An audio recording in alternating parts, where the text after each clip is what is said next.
চিন্তা করে দেখুন, এক মুহূর্তে আকাশে এক উজ্জ্বল রেখা ছুটে গেল। শব্দের গতিকে পেছনে ফেলে এক নতুন যুগের সূচনা হলো। ঠিক এমনটাই ঘটেছে চীনের সাম্প্রতিক ফিট-2 হাইপারসনিক পরীক্ষায়। চীন এখন শুধু শব্দের গতিকে পেরিয়ে গেছে তা না, বরং তারা ভবিষ্যতের যুদ্ধ প্রযুক্তির এক সম্ভাব্য আধিপত্যের দিকে এগিয়ে যাচ্ছে। বিবিসি ও এনডিটিভি জানিয়েছে, চীনের নর্থ ওয়েস্টার্ন পলিটেকনিক্যাল ইউনিভার্সিটির প্রকৌশলীরা তৈরি করেছে এই ফিট-2 বিমানটি। এটি একটি হাইপারসনিক এয়ারক্রাফট, যার গতি মাচ 5 বা তারও বেশি, অর্থাৎ শব্দের গতির 5 গুণ। এ ধরনের বিমানের সবচেয়ে বড় চ্যালেঞ্জ থাকে এর ইঞ্জিনে, আর সেখানে এসেছে বিপ্লব। ফিট-2 ব্যবহার করেছে একটি rocket based combined cycle engine. সাধারণ জেট ইঞ্জিন বা রকেট ইঞ্জিন নয়, বরং এটি একাধিক ইঞ্জিন মোডের সংমিশ্রণ।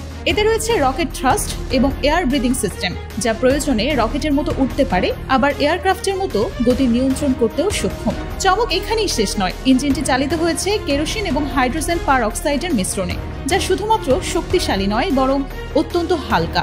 এর ফলে বিমানটির ওজন হ্রাস পেয়েছে এবং জ্বালানির দক্ষতাও বৃদ্ধি পেয়েছে। বিশেষজ্ঞদের মতে এই জ্বালানি ভবিষ্যতের হাইপারসনিক প্রজেক্টে এক গেম চেঞ্জার হতে পারে। চীনের এই পরীক্ষাটি হয়েছে দেশের উত্তর পশ্চিম অঞ্চলে। পরীক্ষায় দেখা গেছে যাত্রীবাহী বিমানটি বিভিন্ন ফ্লাইট মোডের মধ্যে সফলভাবে এবং সাবলীলভাবে ট্রানজিশন করেছে, যা হাইপারসনিক প্রযুক্তির অন্যতম বড় বাধা বলে মনে করা হয়।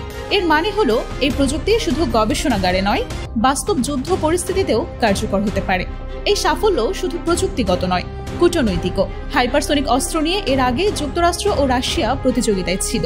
এখন চীন যে পর্যায়ে পৌঁছে গেছে তা আন্তর্জাতিক শক্তির ভারসাম্যে বড় পরিবর্তন আনতে পারে। ভারতের প্রতিরক্ষা পর্যবেক্ষকদের মতে এই বিমান ভবিষ্যতে যুদ্ধক্ষেত্রে ক্যারিয়ার কিলার বা নিউক্লিয়ার ডেলিভারি প্ল্যাটফর্ম হিসেবেও ব্যবহৃত হতে পারে। মার্কিন সামরিক বিশ্লেষকরা একে কৌশলগত হুমকি বৃদ্ধি হিসেবেই আখ্যা দিচ্ছেন। বিশ্লেষকরা বলছেন, এই প্রযুক্তি চীনের কৌশলকে আরও শক্তিশালী করবে।